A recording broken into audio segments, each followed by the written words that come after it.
Welcome, everybody, to another episode of MC Fireside Chats that almost didn't happen because I was in the wrong place.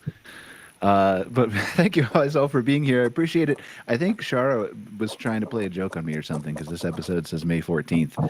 We're just trying to see if I was paying attention to my toes. But welcome, everybody. I appreciate everybody being here. Today, we have a couple good discussions in place. We have a couple of recurring guests here, as always. Mike Harrison from Sierra Hospitality. Allie, welcome back from Spacious Skies Campgrounds. Jeff, you're there too. You're flickering in and out, kind of like a ghost. You're okay, right? Yeah, I pretty much. It's a virtual background. Same thing happens to me. It's a setting in Restream that it just. But like, I understand you, Mike, but like Jeff should have a budget for a background.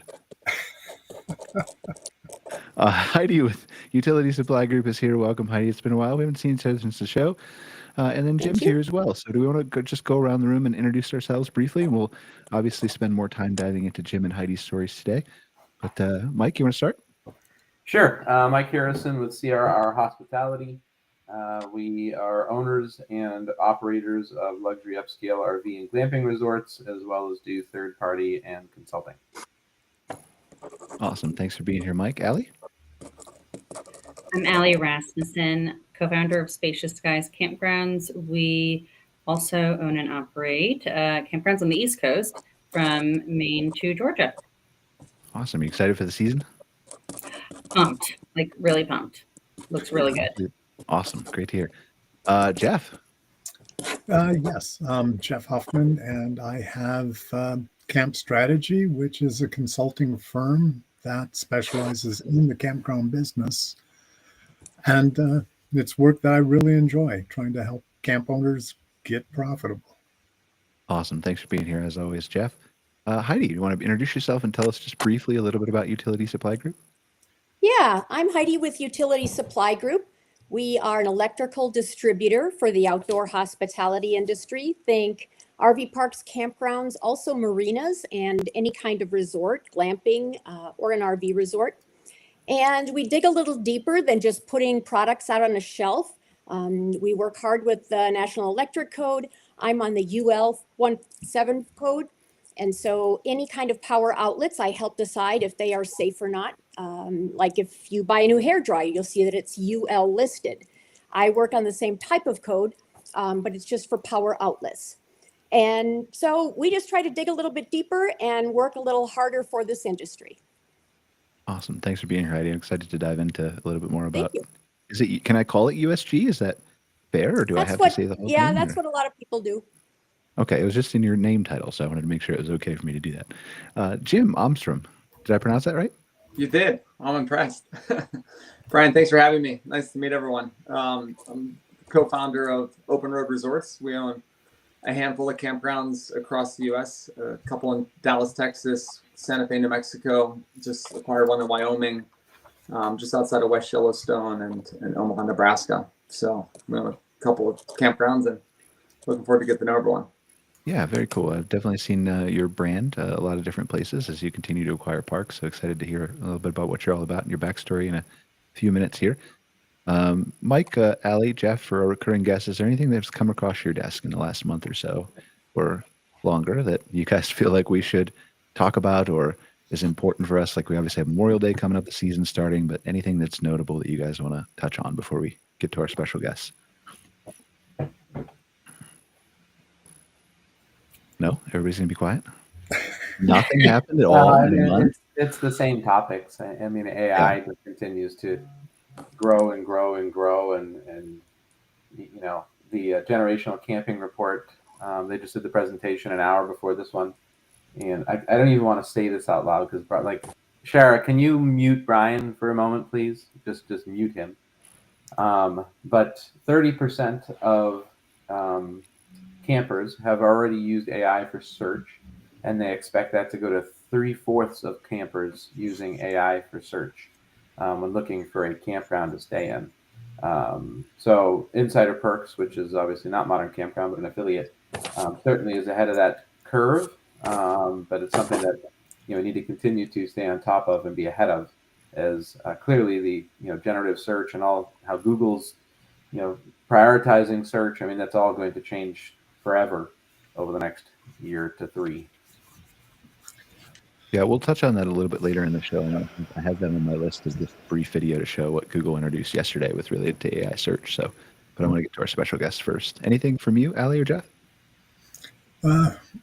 Just that the more I have used AI to research projects and just in general, it is learning at a massive rate. It is so much better than it was, a year ago, and it improves daily. So, especially as I keep training it. So, Brian, you were correct. Well, Be we'll careful. That hurts, but you were I just talk really, really fast, and sometimes I happen to get 1 or 2 things right. That's all. Well, if we're on the topic of AI, without searching my inbox, I wouldn't be able to tell you who it was or what group, but something came across my desk that is built within ChatGPT. Somebody, built a little demo for one of our locations as like a little like itinerary and trip planner, almost like a little travel agent. Cool. And it was just something, I use ChatGPT constantly. But I didn't realize that you could, like, whatever it is, it's built within ChatGPT. It occupies a space in the left-hand menu where like Dolly and Yeah. the other things are. It's probably a custom assistant. Okay, great. Because I was like, oh, I wonder if I don't have to pay for this, which is terrible. Like if I could figure out how to do it myself, I'm always going to do that. But I thought that was really neat and something that I know that our guests would really be interested in. Not on the topic of AI. I know that there have been a lot of emails swirling around from OHI today in regards to the Credit Card Competition Act and like making our voices heard from our industry and campground ownership in particular, because it affects us in a unique way in comparison to all the other industries that accept credit cards. So I did want to bring that up in case that was sitting in somebody's inbox who may be listening, who maybe feel compelled to contact their representatives. Well, do you want to touch on that briefly because you're on the board of OHI, right? I am on the board of OHI, yes. Do you want to just touch up for the people who are watching, some who know what it is, some who maybe don't know why it's so important? Yeah, absolutely. So the Credit Card Competition Act, which is a bipartisan bill, is on the table in a more significant way, like a real way than ever before. And it intends to address this duopoly that has been created by Visa and MasterCard, which has allowed them to drive up the fees associated with swiping credit cards, and it affects us as business owners. It affects consumers certainly, but OHI did some research to find that credit card fees are at minimum a top 5 expense for a campground owner, if not worse than that. In my own sample size of 15 properties, I can say it is definitely a significant expense, and there's only so much that one can do to like negotiate. You barely can. I mean, we have our booking software, and some booking softwares you are allowed to pick your processor, some you cannot, you are bound. And so as the client, we in many ways have our hands tied, and it's just sort of running away. And in our case in particular, I find it interesting that we will accept a swipe from a guest credit card when they book online, right, which has a different set of fees associated with it than paying for something in person. And then there is the capacity to for someone to make a change to their booking or cancel it and then rebook, and it's swipe, fee, and we do not get those fees back even if we are refunding our guest. And so it drives it up. This bill intends to combat like this duopoly feature, and do what it says, which is increase competition, which, in history has been favorable for the consumer and soapbox. Is there a place for the people who didn't get the OHI email or maybe aren't members of OHI? Yeah. Is there a place they can go? Yeah, Jeff and I actually lobbied in DC twice on this. There's a rare picture of Jeff in a suit. If anybody, wants to see it. I believe you're in a suit too, Mike. I wore a suit then too, you guys. Mine's not as rare. But if you go to OHI's LinkedIn page or their Facebook page, they have the links.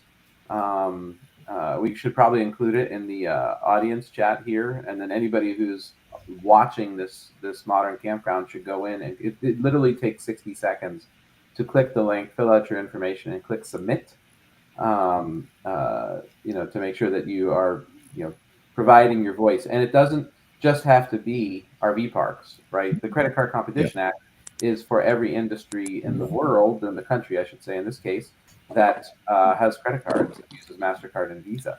And so, whether it's a glamping operation or a storage operation, or if you own other businesses and it's a gas station, the Retail Association of America is obviously helping with this as well. They're the main leader of the lobbyists. They have a far bigger voice than we do.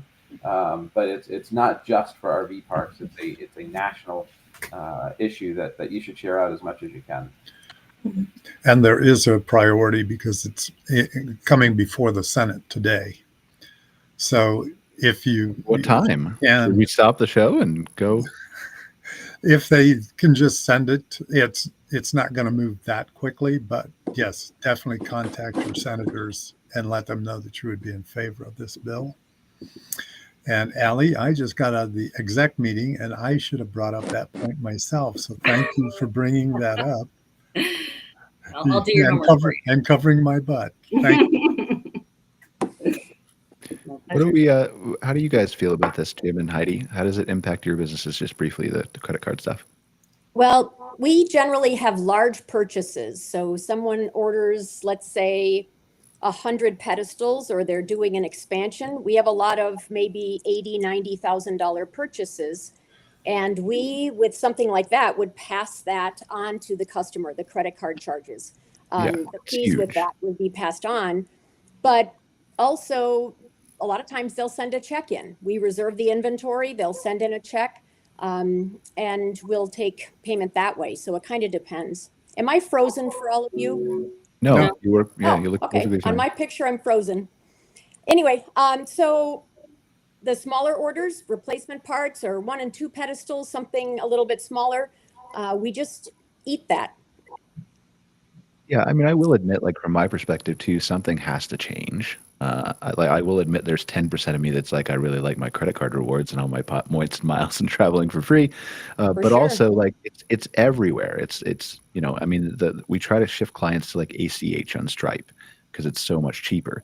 But the credit card fees, even the third-party big systems that a lot of people use, like AvidPay or Bill.com, like, they take a big chunk out of our, not as much as the credit card fees, but they take a big chunk out of our payments too.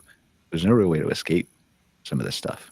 It's the cost of doing business. That's for sure. We like being able to accept credit cards, but just to say, I think that you've probably absorbed some messaging that is counter, right? You just brought up the topic of rewards, like the payout. And Jeff, maybe you have like the bullet points on this, but like that is a false argument from what I understand, where it's like the payout in rewards each year, like pales. Small, yeah. So like when the credit card companies are coming back with like that as an argument, that's pretty jerky from what I understand. For sure. And they've completely devalued those programs and all that stuff. So to be fair, I did say it was 10%, a very small amount, but 100% agree with you. Yeah, we can't have those. Like, it's definitely not a reason to do anything about this. So Jim, do you have anything to add? I mean, Jim disappeared. That was a pretty good act. I don't know what happened to Jim, but okay. Well, hopefully Jim wasn't too upset by the credit card thing, and maybe he'll have to go fill out the form, and he's coming back. We'll assume that's what he's doing. So, but yeah, like, for sure, if anybody's out there, again, Mike said OHI's LinkedIn page, OHI's Facebook page, go there, check out the link. again, if you're at all involved in the outdoor hospitality industry, not just an RV park, campground owner, glamping resort owner, but anybody like Heidi with a utility supply group or a vendor or anybody who's involved, this impacts everybody who accepts credit cards in any form of capacity, small business, large business, whatever. So let's go do what we can to help move this forward in the right direction. All right, well, we'll start with you, Heidi, with Utility Supply Group. So like obviously long-standing, you've known Wade Elliott for years. Yep. Obviously he's not involved in the company anymore, but just saying like the Utility Supply Group has been around the industry for a long time, has had a big impact on it. So talk to us a little bit about the unique things that Utility Supply Group does for the industry. Sure. So you're right, been around quite a long time. I believe this will be the 26th year. And Wade started it as outdoor hospitality electrical distributorship. So it never has really morphed from something else. And we've never done anything to advertise other than some type of trade show or conference. So, we don't put up a little garage sale, or we don't go into stores to put our products. We don't go, from campground to campground in a car and try to get our names out that way. So trade shows and conferences are really how we meet people. It's also the only place where we can kind of go in one spot and meet up to maybe 80 campgrounds. So that's one of the great things about that. We also have a huge base of loyal fans and customers, and people who will just walk right up to our booth or call and say, yep, I'm placing my annual order. And so they're happy to come back to us year after year. That is always something that makes us feel like we're doing the right thing. We also don't just sell something. That was a big thing that Wade set into us. We aren't just here to sell you something. We want to help you make sure it's the right thing. Maybe you've never ordered this product before, or maybe it's someone new to the industry, new to owning a park, or being new to their role as the maintenance manager. This is us trying to help you make sure that you have the right product so that you don't get it, realize it's wrong, we have to ship it back, and then more credit card fees, as you mentioned. And so the idea here is to be more of a resource than just someone selling something to a customer. We were talking about I was talking about the National Electric Code and the NFPA 1194, which is kind of the governing body for campgrounds and RV parks.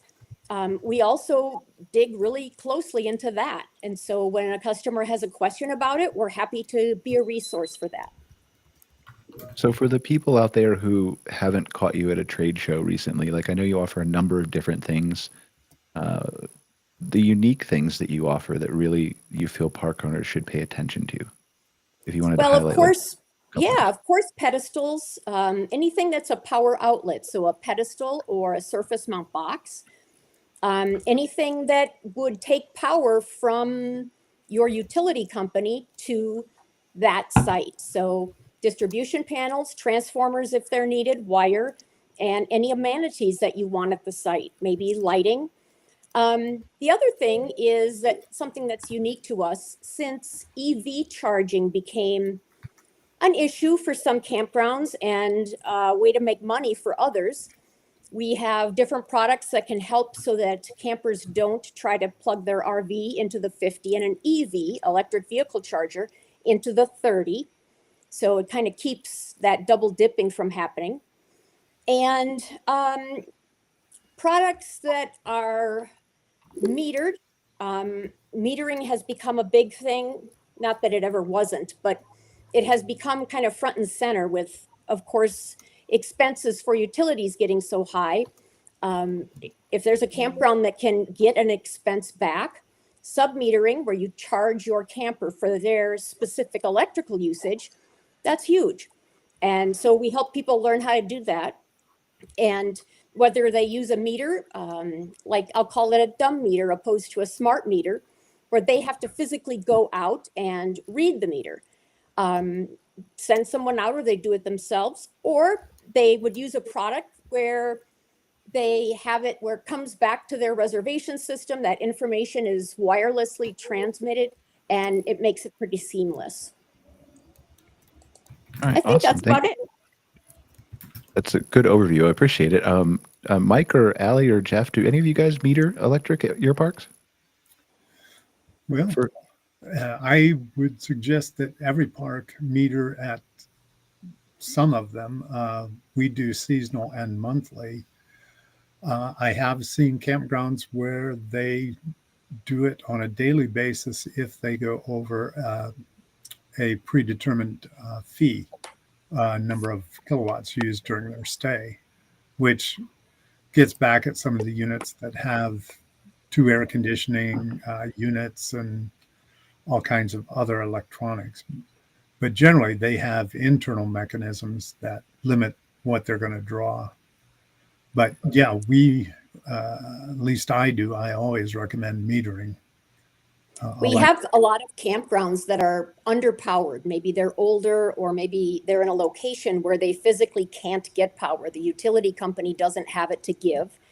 And when we have a metered pedestal that the campers see and realize that they have to pay for their utility usage, they tend to use less. And of course, that means less money, but it also means less of a strain on the infrastructure. So they don't use as much, of course, but less trouble down the line if everybody's got, like you mentioned, two air conditioners going and the windows open and whatever it might be, less strain on that infrastructure. Yeah. Heidi, do you see your company? I know you're very involved in electrical, but do you ever see yourselves coming out with water metering that would blend in with your meters? So we don't sell anything that's wireless. We don't do wire. Is that what you're referring to? Is something that's wireless? Yes. Okay. Yep. We like many products that are currently on the market. We decided we're not software people, and so we're going to leave that to the people that are. We like Wild Energy's product. We've dabbled a little bit with Marine Sync. There's a difference between metering and monitoring. There are a monitoring system is one where campgrounds will put these in to make sure that they're charging enough for their sites. So let's say it's my park, and I'm not planning to charge my customer for each kilowatt they're using, but I want to make sure that I'm charging enough for that overnight site. If the kilowatt usage is much higher than I'm expecting, then I need to charge more for that site. So that's more of a monitoring situation. And then a metering situation needs to be exact. You need to be able to accurately count those kilowatts to charge the customer back. Getting to your question about the water metering, we have, just like meters, we have dumb meters for water, even gas too. But right now there isn't much of a seamless product that does what the electric metering systems do. Yeah. Well, that's your opening, Heidi. You could be a billionaire. Again, Jeff's we're gonna not lead the software charge. people. I Well, can't even Jeff- figure AI out, remember? Jeff will be your software person. Jeff knows all the technology. Jeff, if you need someone, I don't want to mention them on the call, but reach out to me. I've got a contact for you. No, I'm sure you do. I was just wondering if they were involved because I do see eventually where we're going to be metering water and sewer and electric, because water is going to be one of the things that's going to be increasing dramatically. Yeah. I know that in my area they put the sewers in 1910, and they are in violation of everything the EPA stands for. So once they replace those, my sewer bill is going to go through the roof. And I believe that's going to happen in a lot of places. At one I know point, that was Wild talking- Energy had a product going. I That's what I don't was know just if gonna he's selling it or not yet. Yeah, Yeah, I deal with talked to me a Wild couple Energy times. He said he was. I don't know if he on- ever got it approved, but he was working on one for Okay. hydro. Mike does a nice job, a really nice job with his software, and their tech support is great. But I don't know if he is selling that water product or not at this time. It looked promising. I Yeah. don't know if it's out in the wild yet. Right. No, we do work with them, but yeah, it's just something that I think is coming. So, All right, I want to make sure we give Jim enough time here because he was gracious enough to join us from Open Roads. Welcome back, Jim. No, I Hopefully you don't apologize. disappear when I ask you another question. Well, no, it's my fault if you disappear twice. But welcome back. So tell us a little bit about Open Roads Resorts. Like, I want to start at the beginning, like the early years, right? How did Open Road Resorts even come about? Sure. Yeah. Blame my business partner Chase for that. It's called a midlife crisis. We've been good friends for almost 20 years now, and back in 18, we started thinking about just different entrepreneurial paths we can go down, and kind of fell into RV parks. And we've been investing in the public space and knew the RV OEMs and dealers and suppliers really well. And a friend had mentioned, who's a lender, RV parks, so we started just digging in, and we've always been into, I grew up outside of Pittsburgh, Chase outside of Scottsdale, and grew up camping and hiking and biking and hunting and skiing, so we love the outdoor lifestyle, and just started digging in RV parks. Thought it was really interesting. The two of us bought our first park in Dallas, and he went full time because he lives down in Dallas to operate, manage, learn how just the ins and outs of the parks, how to expand and everything, and quickly bought 3 more parks, and kind of took a pause during COVID, just given how things were, results took a big step function higher and valuations didn't make a ton of sense. So we kind of paused and expanded the parks, went through that process, got a little bit better on the operational side of things, started to expand the team. And then last year we ended up partnering with L. Catterton, which is a consumer private equity fund, Thor Industries, which is an RV OEM. They own Airstream, Jayco, and a handful of other brands. And we've been close friends with that management team for a long time. So we were fortunate to partner with them as well. And then 2 other family offices. So now we're, we want to say in smart growth mode, but we're in growth mode, and we're all looking for, additional parks that make sense and fit into, our brand of, really clean, safe, highly amenitized, family-friendly parks across the U.S. So that's what we're focused on now, and just trying to build a brand. We'll talk about that. And what brand was first. the name of that partnership? Could you repeat that partnership name, please? Thor Industries? Not Thor. Did you say El Catera or something? Yes, L. Catterton. Catterton. Thank you. Yes, you're welcome. I've not heard of that. Talk to us a little bit about the brand, because that's what I think doesn't interest me above all else, right? But it's definitely, Sure. Everybody has an interesting story when it comes to how their brand was formed and what they wanted to achieve from it in the early days, and then how that kind of vision has evolved. So just talk us through kind of what your vision is for that. And then I hope like some of my other guests will allow me to stop talking, and they'll have great questions for you too. Sounds good. Yeah, Chase and I came up with the brand back in, I guess it was late 19 or early 2020, and we were started putting pen to paper and coming up with different logos, and we went through a whole host of different things, and we're asking friends and family what they thought, and started going through kind of a naming exercise as well. And similar, came up with 100 of them and trashed 99 of them, and really love the open road resorts and kind of what it means. Did we lose them again? Hitting the open road and getting in your RV and piling the family in and going for a trip. So we came up with that, and now the goal is really, when we got in the industry and started really digging in, I mean, the one thing we kept hearing over and over and from different industry participants on the RV park side, the OEM side, the supplier side, et cetera, and just talking to RVers, was people experience have a really inconsistent experience across parks.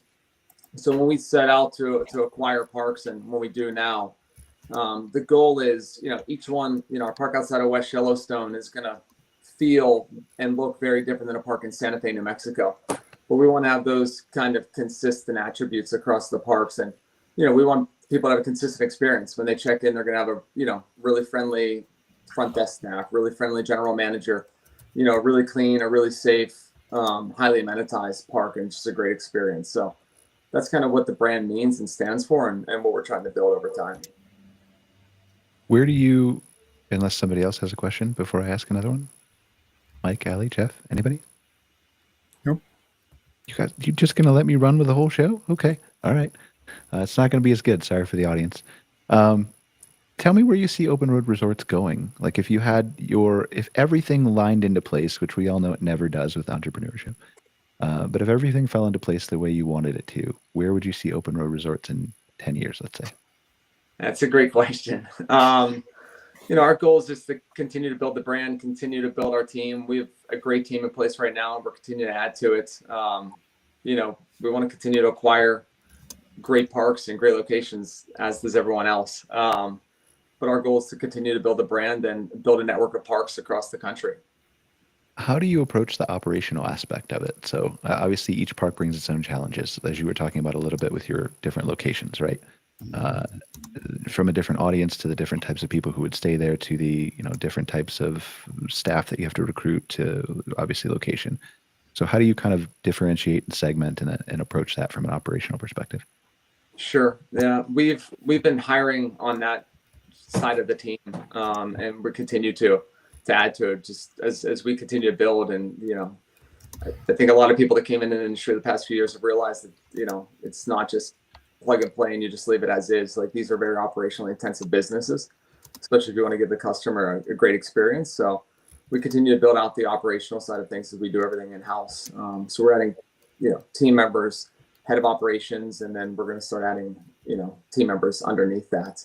But we have a GM at each park who staffs up the actual park. We work directly with the general managers as our head of operations, and then go from there. But it's a big task. I'd love to hear what Allie and Mike and Jeff have to say on how they break things down on the operational side. Yeah, for sure, the reality of it being a much different beast than any other form of hospitality or real estate, management or property management in general, has been the lesson we've all learned, right? So we have a general manager at every property. We have done a lot of experimenting over the years. There have been some, 2 properties under one general manager attempts, or our earliest idea was to have, our regional managers, oversee a number of GMs, but they would also be the GM of their, home campground. And that didn't work out, but we gave it our best shot. So we now have, general managers that we have our portfolio split into 3 regions, and they report to their regional directors who report to me. And we used to have a few layers within there as well, and we have definitely trimmed. So I am de facto, director of operations and COO and this and that. And we intentionally trimmed because I think that you are doing it in a linear way versus us doing it sort of cart before horse, where it was we got to build out this whole team, and then it's a real corporate structure, and Sure. What you end up losing at the beginning is a whole lot of control, right? So now we're back to control. No, that's interesting. That's interesting to hear that you had gone with the regional manager also managing a park and then back. That's helpful to know. Yeah. We do have senior general managers as well. And it's general manager plus some ownership of something that affects or, that benefits the whole. So we still, that we can't get away from wearing many hats, right? So. Exactly. I like how you tried one thing and that didn't work, tried something else. Great to just keep revolving and being kind of like a chameleon. Yeah. Well, that's what you have to do. We talked about that on the show before with Allie, but on other shows as well. That's the key tenet of entrepreneurship, right? You got to be able to fail. Yep. And if you want to scale up as you grow, you have to have that foundation in place as you grow so that you don't fall apart as you start reaching a critical mass. Things are a lot easier. I'm going to go back to the old guy. Things are a lot easier now than they were when I had parks all over the nation, in that you have cloud-based PMS systems and accounting systems and all of that. You don't actually have to visit the properties. You can look at security cameras. So that's made it a lot better. But the one thing you've got to do is make sure that you do, that you build your business correctly so that it's compartmentalized, so that not everything has to run through you. Because if you do that, eventually you're going to fail, because you're just going to run out of hours in the day. And that's speaking from experience. I want to know what you mean by it's easier now, Jeff. Is this like the Jordan LeBron debate where Sort of wanted to defense push was back on harder that. when Jordan played? And Well, I would say data is a lot easier to obtain than it was back, even say 7 years ago. You're so much more advanced. We were using our own server and having to come in and through it wasn't even called Anywhere back then. We had to have our own little network that logged into our server to share data. Now you can do that almost seamlessly on everything. What hasn't changed, and this is where everybody struggles, is finding the right person in the right place. yeah, That's going to be your struggle forever. And, by building the accountability and structure, that's the only way you're going to make it through it. So Jim, I would recommend, having done this for 30 years and overseeing regions of hotels and 21 hotels at one point, and then having scaling this, the answer to your question is what works or doesn't work for us isn't necessarily going to work for you, because there is no perfect scenario. There's no similar scenario. Every situation is unique. Having an opportunity to have dual GMs at hotels and properties, I've seen it work extremely successful, and I've seen it utterly fail. And it always comes Depends down on the individual, to Jeff's point. It does, and also to the properties and how they're set up. True. I've seen area managers succeed, and I've seen area managers fail. I've seen corporate directors of operations and VPs of operation. And so I think, and we pivot based on our circumstance at CRR, depending on what we're doing. So I think it's, you got to, without sounding like we're preaching, and clearly this, but you balance what your revenue stream is and what you can afford from a support structure, from a corporate office based on what your income is, versus what, you can layer into the property and, set your structure around that. Or as you're scaling, where you're going to stabilize in a year, 2 years, and you're layering in the property staff and the leadership staff ahead of time. Allie and I have both gone through the same growing pains and at the same time, fulfillment, right? Where, what we did 4 years ago isn't the same we did 2 years ago, isn't the same that we're doing today. As you're growing and scaling, it's a very different model than when you stabilize. Sure. So I'm sure that wasn't very helpful whatsoever. No, it was. I have a question, Jim. Sure. So when your announcement came out that you had partnered with L. Catterton and Thor and all, to hear the Thor connection, I found really interesting, because I don't know. It's very possible that there are other sort of like partnerships out there, but I hadn't heard of one yet. Could you tell us more about, how that, came to be, how that, is structured, whatever you can share? Because it's really interesting to have the manufacturer and the campground brand in partnership. Sure. Yeah.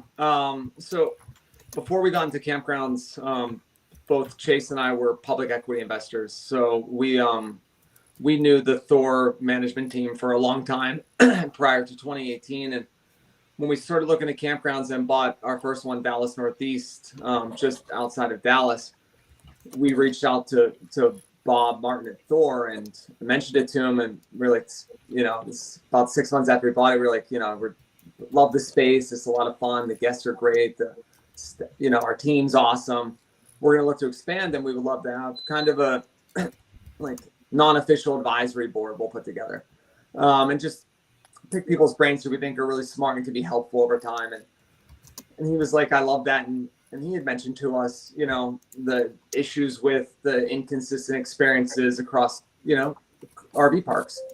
And he's a big camper as well, and told us some of his experiences. And he said, I'd love to, you know, help in any way I can. So over the years, we maintained that relationship, and, you know, we talk to him once a quarter or every couple of months, and just explain what we're doing, what we're acquiring, what we're seeing, etc. And then when we decided, you know, what path do we want to go down? You know, do we want to keep slow growth, the two of us, or do we want to look to the partner with some other groups and accelerate the growth of the brand? We'd reached out to the Thor team and explained what we were thinking about and how we were having conversations with Catterton, a few other groups, and they thought it was really interesting to become strategic partners and owners of the business, as they could shape some of the campground experience for our guests, and potentially test out some new things at different parks. So they've been great partners, and you know, it's been awesome so far. So we're testing out different things. This summer at Red Rock, we're doing kind of a camp within a camp at our park outside of West Yellowstone. It's an Airstream only section, a small camp Airstream, they call it, at Yellowstone. So we're kind of activating a space for Airstream guests. So we're starting to test out different interesting things within the partnership. So we're excited to see what happens. That's really cool, because I am in the RVIA Campground Coalition. The RVIA, you know, they're trying to, I think, Heidi, are you familiar, or are you on that as well? Yeah.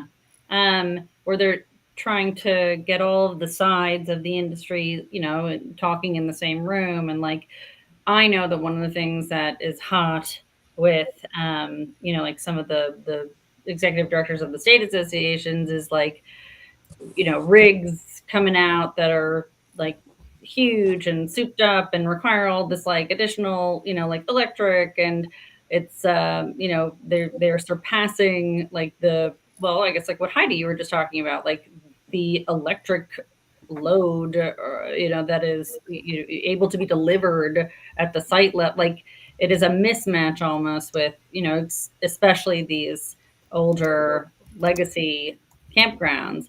And so like that is an interesting topic, right? Like how can we, you know, ensure that the products coming out and the campgrounds like infrastructure can keep up with everything? And so I find that interesting.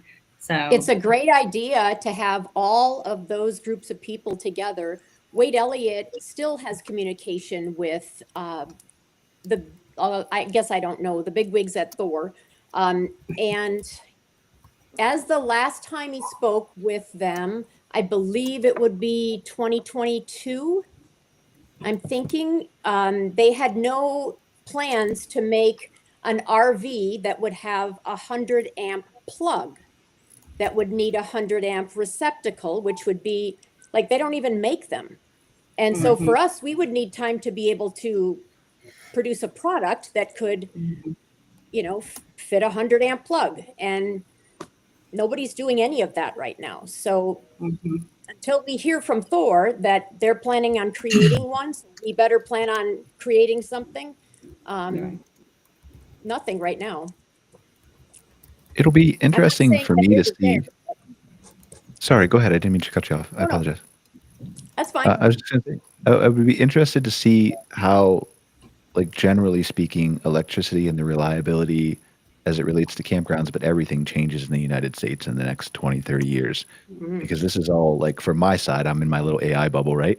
But this is all you kind of hear from the AI side, like Elon saying this, and Google CEO, Microsoft CEO, they're all investing in nuclear power plants, and AI is going to run out of power, and it's eating all this stuff. And you have to think that investment in power will have some downstream effect on everything else that consumes power too, right? Positively or negatively, who knows? But there has to be something that gives, right? And I would think that if all that money is pouring into it, that eventually would downstream benefit campgrounds in some way. Like, it'll take longer to get there. We have a lot of different solar options, and some of them are just to, you know, provide a couple of outlets in a tent area so that people who are tenting can, plug in their phone to charge. Some have it in an area where they have a dog park just to provide lighting. It's not a huge RV park thing right now. It could be, but nobody is doing something where it's all solar, where all of their property is being energized by a solar. And so That's so. I'm sorry, I don't mean to interrupt you, but there's a guy on our show last week who has a huge resort outside of, I want to say, Big Sur in California. Has like a sushi restaurant and all kinds of stuff completely powered by solar. So there is at least one person. Yep. And so I'm aware of him. He is one of the only ones, and he had a ton of funding from, I believe it's the state of California, or grants maybe. But there are probably, I don't know, there's probably going to have to be a lot of people that might turn to that. Yeah, I mean, it makes sense. Mhm. Anything else we want to talk about for electric, or anything else that we missed for Jim that you wanted to say about open roads? I want to spend just a couple minutes and talk about this AI mode because it's important for people to recognize this happening. No, that's it for me. I appreciate you guys letting me tell the story. Yeah, I mean, and we'd love to have you back on the show too. I'm sure we'll have multiple conversations. We're excited to see where you guys grow and as you continue to acquire and what you do with the brand. And I'm sure you're going to have a really amazing growth story like you already do, but it's going to get even better, right? I appreciate that, Brian. So let's talk briefly, Jessica, there's a video that you can share over there. I don't want to watch this whole thing. I've got it queued up kind of in the middle of like a cut. So if you just select that YouTube one, this is Google I.O. that was yesterday. They announced a ton of stuff, but I've just got it kind of queued up here for AI mode. So just kind of take a look at this for a couple seconds and then we'll talk about it. Google Search is bringing generative AI to more people than any other product in the world. In our biggest markets like the US and India, AI overviews are driving over 10% growth in the types of queries that show them. What's particularly exciting is that this growth increases over time. We are introducing an all-new AI mode. It's a total reimagining of search. With more advanced reasoning, you can ask AI mode longer and more complex queries. We're excited to start rolling out AI mode for everyone in the US, starting today. Over time, we'll graduate many of AI mode's cutting-edge features and capabilities directly into the core search experience. That starts today as we bring the same models that power AI mode to power AI overviews. So you can bring your hardest questions right to the search box. AI mode is search transformed with Gemini 2.5 at its core. It's like having my very own sports analyst right in Search. Search figured out that the best way to present this information is a graph, and it created it. Complex analysis and data visualization is coming this summer for sports and financial questions. Using your camera, Search can see what you see and give you helpful information as you go back and forth in real time. We're bringing Project Mariner's agentic capabilities into AI mode. Search can take work off my plate while still under my control. Search helps me skip a bunch of steps, linking me right to finish checking out. Tickets secured. With AI mode, we are bringing a new level of intelligence to help you shop with Google. Search dynamically generates a browsable mosaic of images and some shoppable products personalized just for me. To create a try-on experience that works at scale, we need a deep understanding of the human body and how clothing looks on it. To do this, we built a custom image generation model specifically trained for fashion. Wow, and it's back. This is the future of Google search, a search that goes beyond information to intelligence. Our goal is to make Okay, you can pause it, Jessica. the most personal, proactive. So this is something we've been talking about, well, obviously in my little AI bubble for a long time, right? Google's been kind of, you can stop screen sharing, for a while.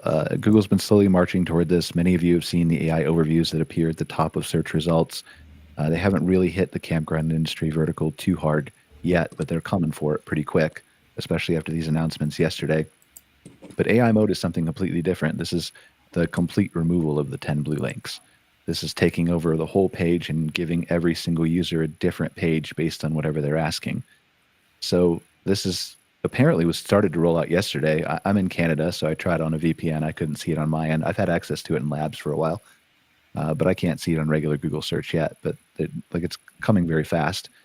And I think that this, from what they're talking about, not just replacing the search page, but using things like, geeky long conversation, but Project Mariner that can actually go out and do things for you on the web, including store your credit card number. Visa and MasterCard are playing into this. I know we don't like those guys right now, but they're playing into this stuff where they're going to tokenize your credit card and allow agents to use it to purchase things on your behalf. Like, that's coming for campground reservations.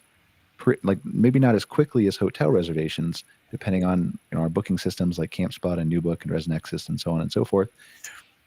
Get on board with some of these things, but eventually the consumer is going to go to search and it's going to do the whole journey for them, or ChatGPT, and it's going to do the whole journey for them. And that's going to change how your website's used. It's going to change how people look at photos, how they interact. The conversion numbers on your website are hopefully going to go up, even though your traffic goes down. But all this stuff is coming very, very quickly, and you guys have to pay attention to this as operators. I know a lot of you on this call, if not most of you, know all this stuff already, but for the people who are watching, this stuff is going to dramatically impact how people discover you and find your park and want to go camp with you. So any thoughts? Because I know I can ramble on about AI forever. I just need to probably shut up. As Mike said, somebody needs to mute me. But is there any thoughts that you guys have as you look at this and how you approach it from a discoverability marketing standpoint at your properties?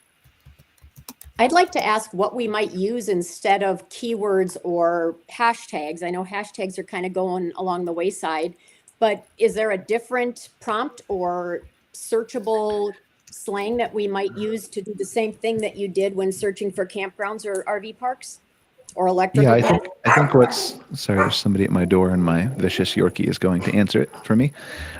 So I think you're going to see what you do in ChatGPT become more frequent. Like, people are going to type longer, complete sentences instead of keywords. And that's especially going to be true when it comes to voice. Alexa's rolling this out on all the speakers. So is Google. Google announced yesterday they're going to put it on your TV and put it on your watch. You're going to put it in your car and Android Auto, all the things, right? And so I think at some point, it's not going to matter what we type. And I think that was kind of our safety net. I think Mike and I, and maybe Allie and I have talked about this before, but that was, I think maybe Stacy have talked about it before, Allie. But this was kind of our safety net for a while, was like, people will not change their behavior. They'll still go to ChatGPT and type RV Park San Antonio or whatever in the search box. But Google announced yesterday they're going to take that query and split it off into like 20 different searches, basically rewriting it into completely different keywords now. So and ChatGPT announced that a few weeks ago too. So it's basically the end of any attempt you have at targeting keywords whatsoever. And it's all based on content psychology, all the things that are new and different. And so it's still something we're feeling out. But I think that's your answer, like maybe too much long-winded, Heidi. But no, I don't that's think it's good going to be something information. Thank you. Yeah, I don't think it's going to be something the consumer needs to figure out. I think the AI is going to figure it out and give better answers. Okay. So, Brian, I think it's an interesting topic, and we've been talking about this and exploring it internally over the past few weeks. And I'd love to know if Allie or Mike or you or Jeff or Heidi have looked into this, but we were looking into and we're introduced to a couple of groups that, I don't know if SEO is the right word, but focus on, call it AI SEO. Yeah. And we're starting to have initial conversations just to see what they have to say about it. But have you looked into that at all? Because a lot of people are, and I think Mike threw out the stat earlier about the percentage of using AI now and where it's going in the future. Has anyone looked into that yet in terms of how do you get to the, if I go into ChatGPT or Grok or any of them right now and type in, build me a list of the best RV parks outside of, Savannah, Georgia, or pick an area. Has anyone looked in, how you get to on that list within AI? Mike, Allie, I mean, I have an answer, but. Well, I think my answer is contingent on your answer, since you are who I consult with regarding stuff like this. I don't know if Mike has a different answer. Well, the answer is yes. And if the answer to your question, Savannah Lakes RV Resort will come up as the best RV resort. Oh, sorry, maybe Sorry, I forgot there's somebody else who actually has a property here too. Spacious Skies. I'm Savannah going to might step away. also- You guys can battle it out. One of those two will come up. But yes, I mean, Brian, we're both customers of Insider Perks, and he was well ahead of this curve, and so traditional SEO, and we have these conversations all the time. It's still important because people are still, like Brian just mentioned, the migration to AI, isn't going to happen just in the next week. And I know Google's changing their search, but people are still going to do the traditional search in the Google search box. It requires training, right? And so there'll be this balance of both still doing traditional SEO and the AI search, the generative search, and all those other different, ways that people are looking. And so, your website provider, your SEO provider, whomever you're using, needs to be educated on it. Otherwise, you will not show up. It's just like how mobile and laptop or mobile and PC changed over the years. When how many percentage of your online bookings, PC used to be 80% and mobile was 10 or 20, and now it's gone like this, where mobile is now 70% and your PC is 30. That's exactly how Google versus AI search will change over the course of the next whatever years it equals. So Brian can give you the technical answer. I mean, I think that the easy answer, without getting too technical, is like, you're right, Mike, as you know, with traditional SEO being blended with AI, but there are some things that cross over, right? We know brand is important. We've already talked about Open Roads Resorts. Spacious Skies has a great brand. CRR has a great brand. Camp Strategy has a starting of a great brand, soon to be king of the world, Jeff. You'll get there, like, you're new. Come on, like, be fair. Obviously, Utility Supply Group has a strong brand, right? But the brand and think about things like press releases, conversations about your brand around social media, not what you're putting out, but what people are saying about you on the different social media networks. Those things help AI trust your brand more. Backlinks are still important. Like, they're not as important to AI, but they're a trust signal to AI. And so there's lots of studies that show those work well. So backlinks, brand, and then the architecture of your site is very, very critical. There are so many people who just pay attention to the prettiness of their site and forget all about, you have to have fast hosting. You got to make sure your images load quickly. All that stuff is really expensive, but also things like, and this is a little geeky because I can't avoid it, but like schema markup is like what you're telling those robots on the back end of your page that you are. The easiest example is, like, instead of listing you have a playground, how does the AI or Google's traditional bot even know that that's a playground that you have available for kids to play on for free versus one you're selling outside of a Home Depot store or something like that, right?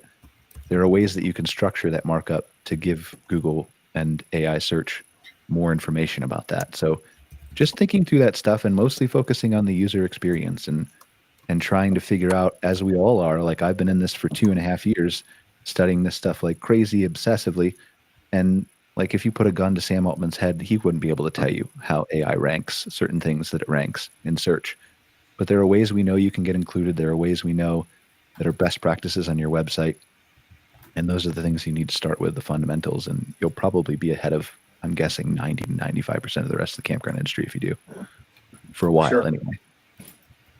That help?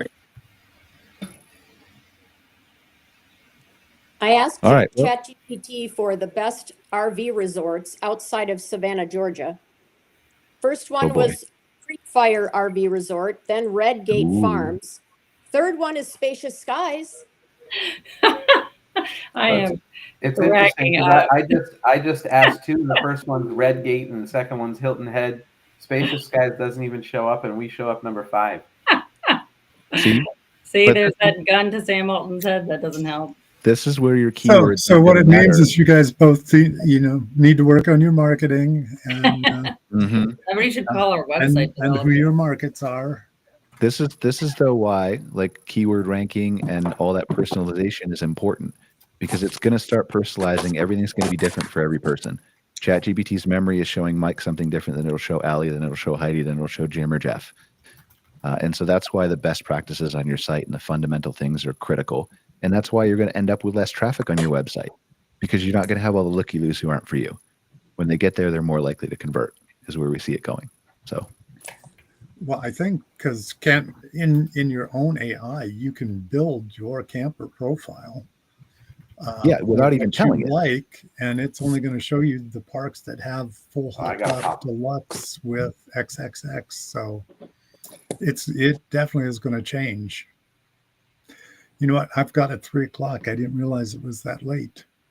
Yeah. That's all right. Yeah, Mike just waved at us. He was like, "I'm going." It is- We should wrap up. So, like, we do have a hard stop here. The final thoughts from anybody. Heidi, do you want to start, and then just tell us where we can learn more about Utility Supply Group briefly, your website. First of all, thank you. I've really enjoyed this learning and great to see people again. Final thoughts, you can get to know USG better by looking in Woodall's. We have ads every month. We're very excited about a lot of the information you can learn there. We do a little bit in social media. We're trying to get our marketing person to do a little bit more.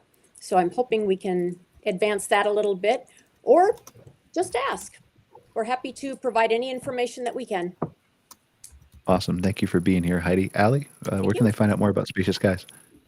Yeah, well, spaciousskiescampgrounds.com, of course, and then we're all over social media as well. And yeah, I mean, we're in a really exciting phase right now where we are, my questions over partnerships and whatnot, Jim, are more personal, since we are doing a pretty broad marketing campaign right now with the intention of finding a new partner to recap, our current partners out. And it's been a really fascinating exercise with record engagement, as far as I understand, and some amazing conversations have been coming out of it. So it's really been fun for Spacious Skies. And, where we're going to be at the end of the season is, I think, going to tell us a lot about our future. Awesome. Thank you for being here as always, Allie. Jeff, where can they find out more about Camp Strategy? You can go to campstrategy.com. That's our website. You can always make an appointment through there, or my number's there. And I dearly love to talk about campgrounds. It won't cost you a thing. Awesome. And Jim, last but not least. Yeah, thanks so much for having me. It's nice to meet everyone. Openroadresorts.com, and find all the information there on all of our parks. Awesome. Well, thank you guys for being here, and I appreciate you joining me for another episode of MC Fireside Chats. If you're not sick of hearing me talk, you can come back and watch my second podcast, Outwired, in about 50 or so minutes with Scott Barr and Greg Emmert. We're going to be deep diving into the types of people who typically stay at RV parks. There's a lot that Scott feels like some people are missing when they're just targeting the traditional type of RV park guest. So we're going to do a deep dive into that with some data. We're also going to do more into the AI announcements and things that Google came out with too. So we'll see you later if you're not sick and tired of me. Otherwise, have a great week, and we'll see you next week. Take care. Thank you, Brian. Thank you, Brian. It was nice seeing everybody again. Bye.